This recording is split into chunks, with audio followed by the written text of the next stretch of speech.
Sanson eta Dalilaren pasartea mairatzen zenean, gazna iresten zuten apesek, behatz gotorrak gerezi konfitura ontzian deblauki sartuz.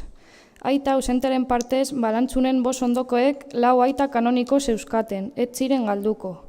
Osagarri handiko izanagatik, noizbat hil zen balantzun, bihotzekoak emanik, zupituki, publikoaren agurtzeko astirik gabe.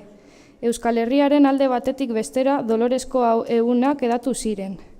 Etxe gorri bikari ohiak ezain aspaldi kalonje izendatuak egin zuen predikua. Herriko aurkoruak artzain artista moldatu kanta deiardarkatzen zuela. Zuk utzitako tokia norbeteko du, zure sanotasunaren lehiaz dabil mundu hau, eta partikulazki Euskal Herria. Atxiki dezagun Euskaldun odola garbi eta hor gaztei mintzo naiz, hobe duzu ehilik. Kanpoko usaia likitzik kutsaturik baino, zioen kalonjeak, goraki, aur mukuzu baten mastikatzeko pasta borobil arrosak.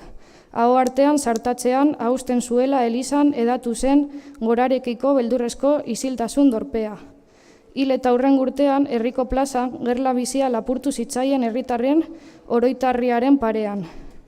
Balantzunen plomuzko itxura estrainatu zuten, poesiaren eta herriaren maitale zutsuek. Ospetsuek mesa, mintzaldiak eta herriko etxearen kontua delatu baskaria zeuskaten egitarauan. Plomuki hartan balantzun agertzen zen, bildotza bizkarrean zeramala, labritz zakurra zaietzean eta galtzarpa utxalak zorbaldan.